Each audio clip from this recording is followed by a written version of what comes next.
الحمد لله كفى وسلام على عباده الذين اصطفى وبعد اعوذ بالله من الشيطان الرجيم بسم الله الرحمن الرحيم ومن يطع الله والرسول فاولئك مع الذين انعم الله عليهم من النبيين والصديقين والشهداء والصالحين وحسن اولئك رفيقا۔ حضرات طلبہ عزیز، اساتذہ عظام، اللہ رب العزت کی عادت ہے کہ اللہ رب العزت نے جو قوانین اس دنیا کے اندر بھیجنے ہیں ان کا ذریعہ اور ان کا وسیلہ انبیاء کرام علیہم الصلاۃ والسلام کو بنایا ہے۔ رشد و ہدایت ہو، علم و ہنر ہو، جو بھی کچھ اللہ رب العزت نے خیر کی چیزیں اس دنیا کے اندر بھیجی، اولین درجے میں واسطہ اپنے بندوں کے اور اپنے درمیان انبیاء علیہم الصلاۃ والسلام کو بنایا ہے، اور ان تمام میں جو واسطے آئے سب سے اہم، سب سے برتر، سب سے مقدس جناب محمد الرسول اللہ صلی اللہ تعالی علیہ وسلم ہیں۔ اور اللہ رب العزت کا کرم اور اس کا فضل ہے کہ آپ ہم رسول اکرم صلی اللہ علیہ وسلم کے امتی ہیں۔ جناب محمد الرسول اللہ صلی اللہ تعالی علیہ وسلم ہی اصل منبع خیر ہیں۔ ہر خیر رسول اکرم صلی اللہ علیہ وسلم کے توسط سے اس دنیا میں ہمیں آج میسر آ رہی ہے۔ جناب رسول اکرم صلی اللہ علیہ وسلم نے اس کی ترجمانی کرتے ہوئے ایک جگہ ارشاد فرمایا کہ اوتیت علم الاولین والآخرین، کہ سارا علم جو دنیا میں اللہ رب العزت کو بھیجنا ہے وہ تمام کا تمام اکٹھا کر کے تنہا مجھے دے دیا گیا ہے، اور پھر رسول اکرم صلی اللہ علیہ وسلم سے مستعار کچھ آپ علیہ الصلاۃ والسلام سے پہلوں میں تقسیم کر دیا گیا، اور کچھ رسول اکرم صلی اللہ علیہ وسلم کے بعد ہم تک پہنچتے پہنچتے صبح قیامت تک تقسیم ہوتا چلا جائے گا۔ تو اصل منبع خیر جناب محمد الرسول اللہ صلی اللہ علیہ وسلم ہے۔ وہ کسی نے بہت خوب کہا ہے کہ تمام چیزوں کو اگر اکٹھا کر کے کسی چیز کے اندر کسی جگہ پر مجتمع دیکھا جا سکتا ہے تو وہ ذات ہے رسول اکرم صلی اللہ تعالی علیہ وسلم کی۔ آپ علیہ الصلاۃ والسلام دنیاوی اعتبار سے، دینی اعتبار سے، اخلاقی اعتبار سے، علمی اعتبار سے، سیاسی اعتبار سے، سماجی اعتبار سے، معاشرتی اعتبار سے، الغرض جو رسول اکرم صلی اللہ علیہ وسلم کے اوپر وحی الہی نازل ہوتی ہے اس کا تو کوئی متبادل دنیا میں ہوا ہی نہیں کرتا، لیکن رسول اکرم صلی اللہ علیہ وسلم کی شریعت میں جو فراست اللہ رب العزت نے رکھی وہ بھی عجیب و غریب انداز کی تھی۔ الغرض رسول اکرم صلی اللہ علیہ وسلم نے اس دنیا سے پردہ فرمانے سے پہلے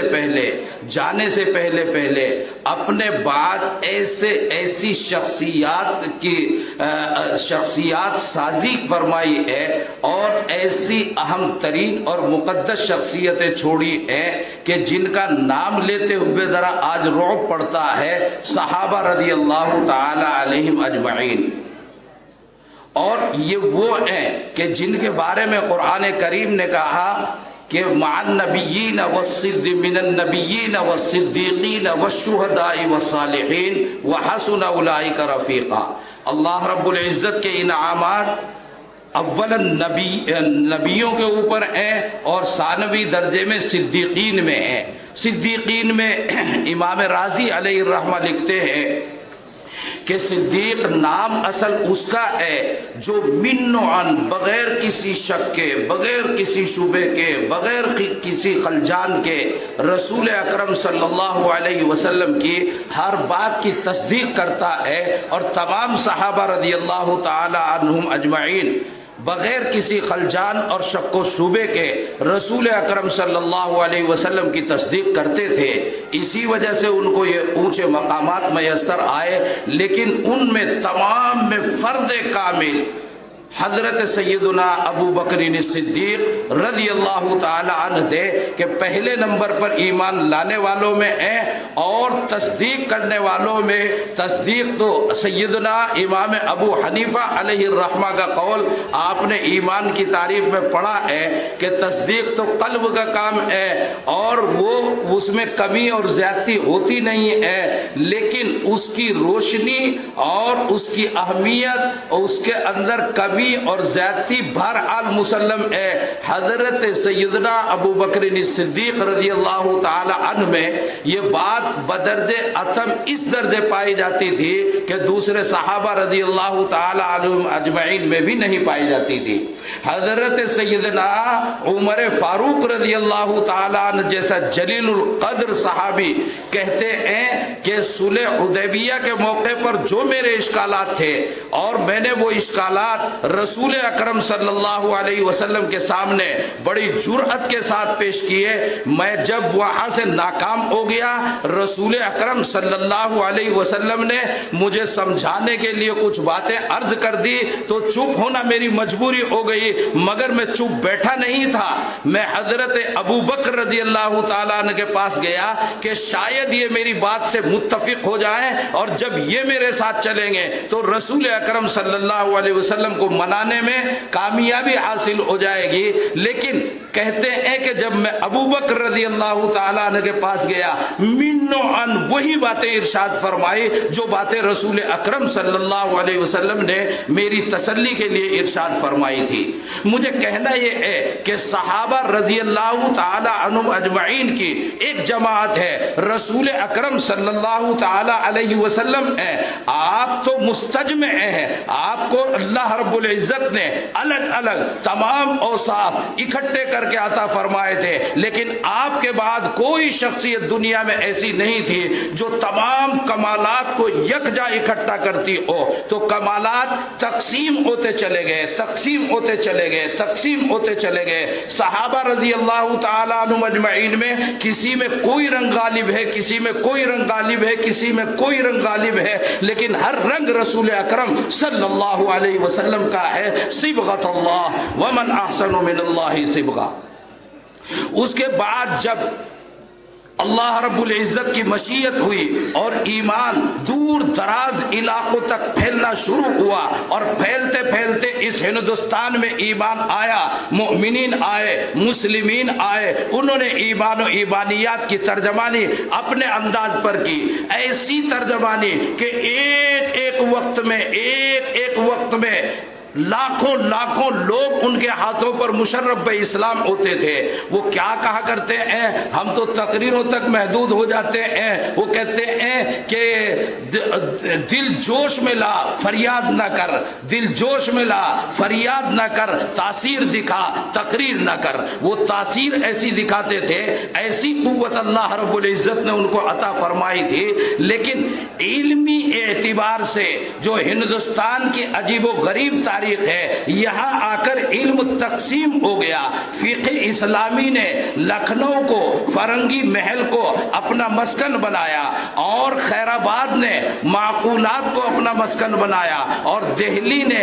علم حدیث نے دہلی کو اپنا مسکن بنایا۔ اس طرح یہ علوم اس ہندوستان کے اندر تقسیم ہوئے۔ اللہ رب العزت جزائے خیر دے، اللہ رب العزت ہم سب کی طرف سے دعا ہے کہ اللہ رب العزت مزید درجات بلند فرمائے۔ حجت اللہ فی الارض حضرت الامام الاکبر مولانا محمد قاسم صاحب نانوتوی نور اللہ مرقدہ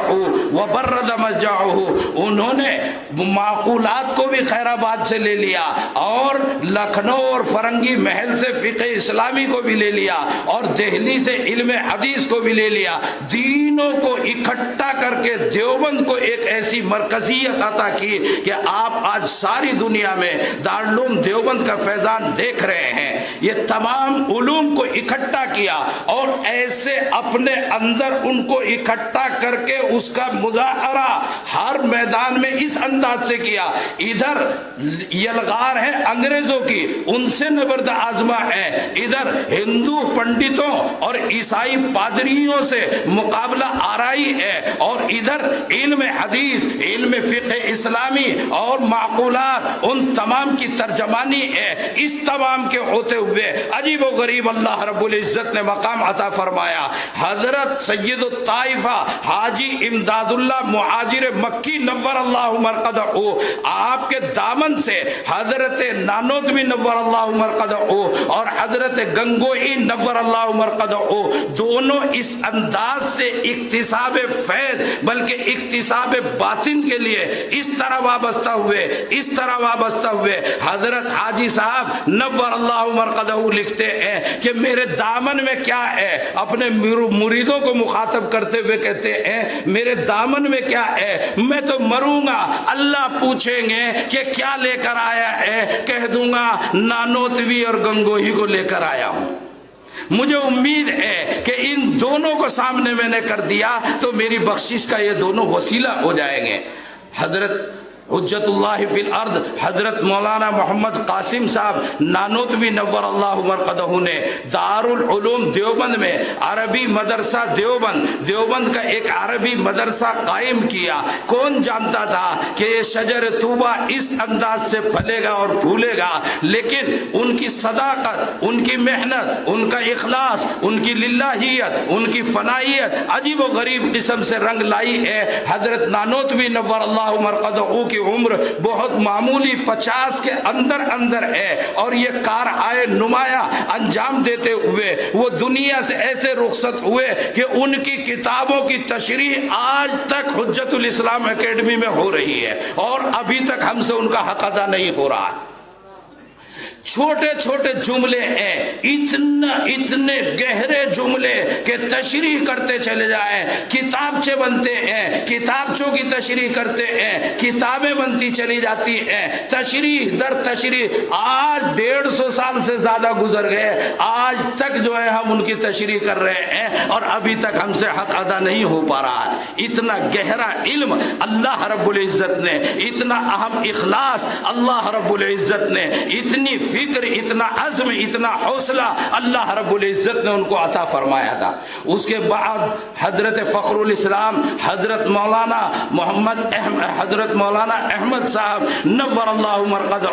وبرد مرجعہ، آپ ہی کے خانوادے میں اللہ رب العزت نے پھر ایسی شخصیت کو پیدا فرمایا کہ ان کو یہاں دیوبند میں عمر ثانی کہا جاتا تھا، عمر ثانی کہا جاتا تھا۔ وہ دور عجیب و غریب انداز کا ہے، اور ان کی محنت اور جد و جہد، وہ ایک ساتھ دیوبند کو بھی دیکھتے تھے اور حیدرآباد کے فیصلوں کو بھی دیکھتے تھے، وہ دارالقضا کو بھی دیکھتے تھے اور دارالفتہ کو بھی دیکھتے تھے۔ وہ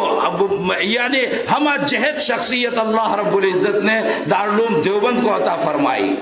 زمانہ آگے بڑھتا چلا گیا، اور پھر ماضی قریب کہیے کہ حضرت حکیم الاسلام حضرت مولانا قاری محمد طیب صاحب نور اللہ مرقدہ وبرد مرجعہ،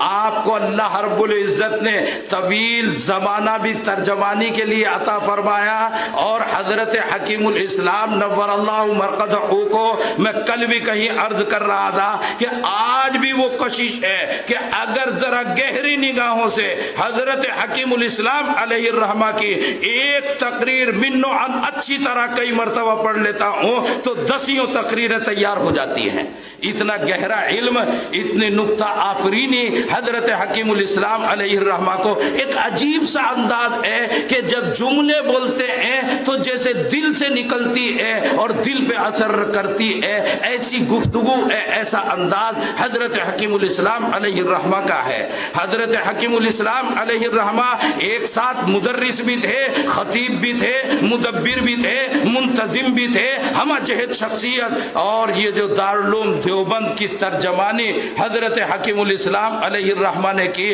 ایسا کوئی عنوان دے دو، اس عنوان پر تفصیل کرتے کرتے کرتے کرتے حضرت نانوتوی اور دارالعلوم دیوبند ایسی وابستگی قائم فرماتے ہیں، ایسی ہم آہنگی دکھائی دیتی۔ حضرت نے ایسی ترجمانی دارالعلوم دیوبند شجر طوبہ، شجر طوبہ، اگر شجر طوبہ ہے تو اس میں دخل ہے بڑا 50% سے زیادہ کہیں حضرت حکیم الاسلام حضرت مولانا محمد طیب صاحب نور اللہ مرقدہ وبرد مرجعہ کو۔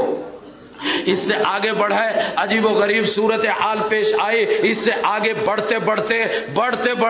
عجیب قضیے دیوبند نے دیکھے ہیں, عجیب داستانیں دیوبند نے چھوڑی ہیں. علی یاد باللہ ثم علی یاد باللہ, یا تقسیم در تقسیم ہوتے ہوئے, لیکن دارالعلوم دیوبند کی بعض آبادکاری کے لیے حضرت خطیب الاسلام حضرت مولانا محمد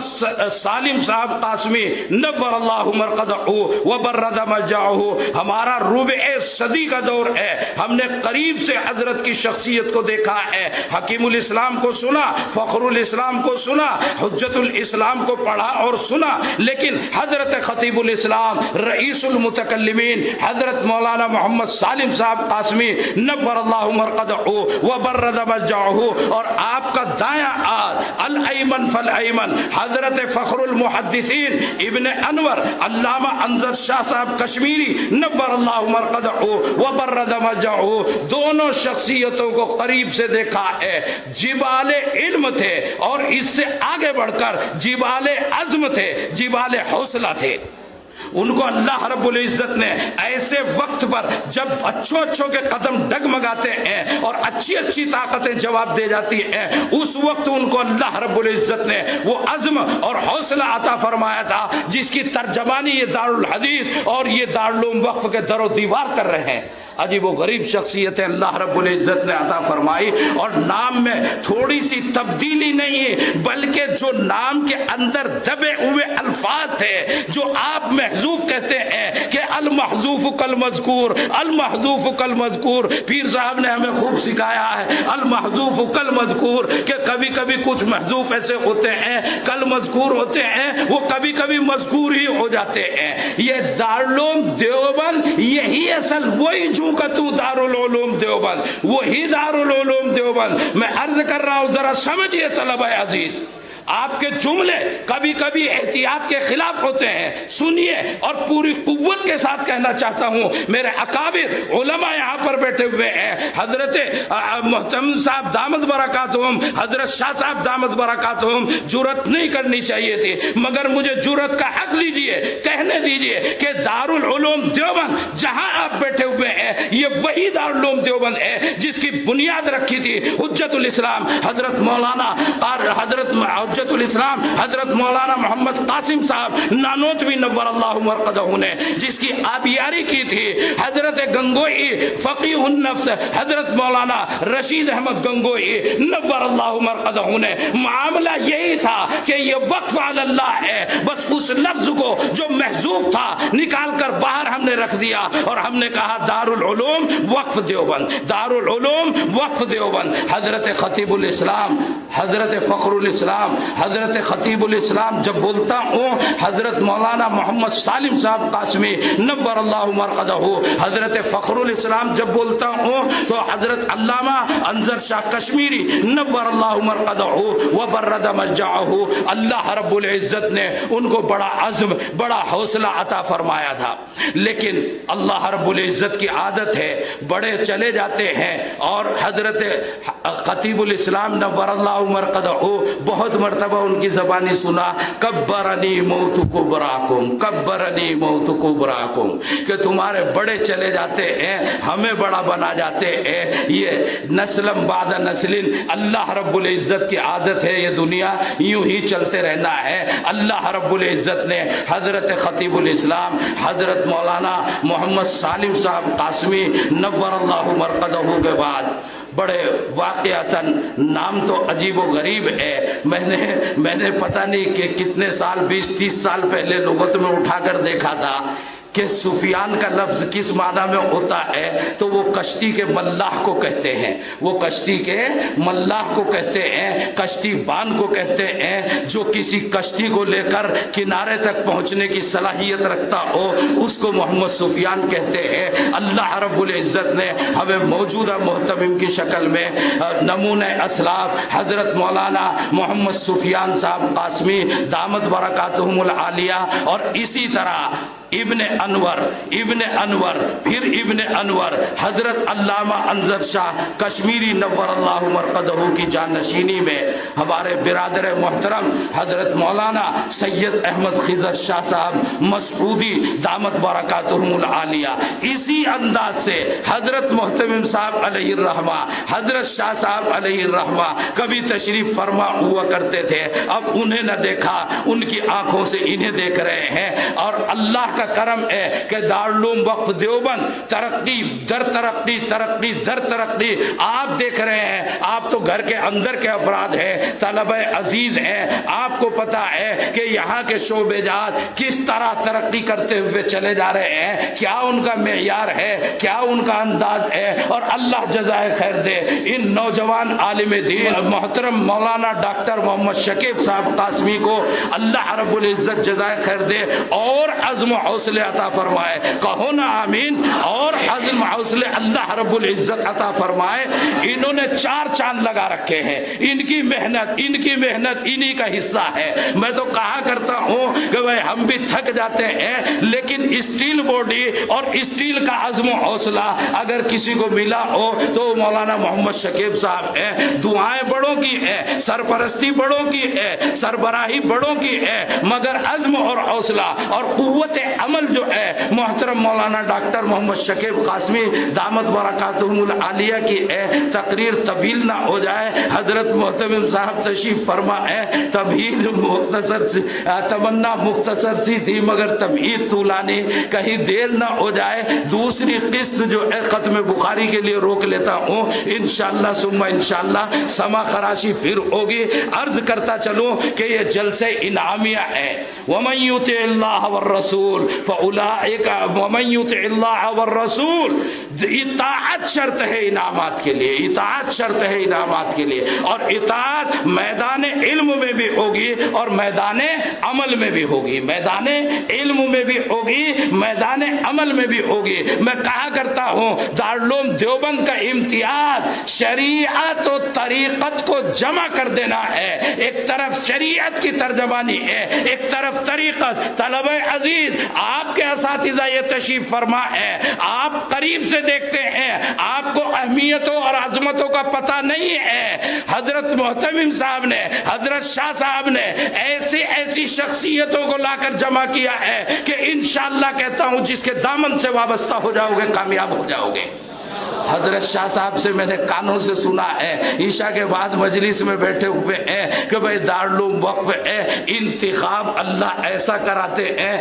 کراتے ہیں، ہمارے سامنے تو یہ بچے دکھائی دیتے ہیں، مگر اللہ نے ایسا انتخاب کرایا، اپنے علوم میں، اپنے فنون میں اتنے مضبوط و مستحکم اور اتنے پاک باز ہیں کہ طلبہ جس سے وابستہ ہو جائیں اللہ کامیابی عطا فرمائیں گے۔ تو یہ شرط ہے کہ آپ کے اندر جو ہے علم کی گہرائی اور گہرائی بھی ہو، جس کا پیمانہ آج آپ کے سامنے آ رہا ہے انعامات کی شکل میں۔ جن کے پاس گہرائی اور گہرائی نہیں ہوگی وہ علم سے محروم رہیں گے اور اس سے انعامات سے محروم رہیں گے، اور جن کے پاس گہرائی اور گہرائی ہوگی ان کو آج انعامات سے نوازا جائے گا۔ اللہ رب العزت تم تمام کو منعم بنائے، منعم علیہم بنائے۔ اللہ رب العزت انعامات کا استحقاق، اور ایک میں ہمیشہ آپ کو تلقین کرتا ہوں کہ یہ ظاہری انعامات آپ کے باطن کے اوپر اثر انداز ہونے ضروری ہے۔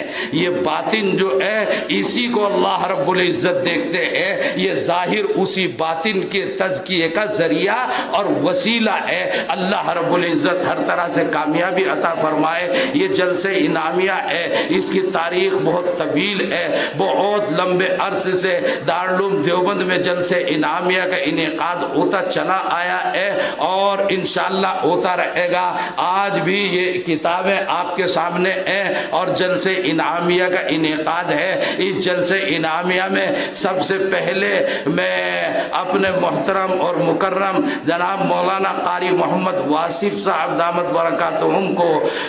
آواز دیتا ہوں کہ وہ تشریف لائیں اور تلاوت کلام الہی سے ہم سب کو محظوظ ہونے کا موقع فراہم فرمائیں۔ تبارک الذی بیدہ الملک وهو على كل شيء قدیر الذي خلق الموت والحياة ليبلوكم أيكم أحسن عملا وهو العزيز الغفور۔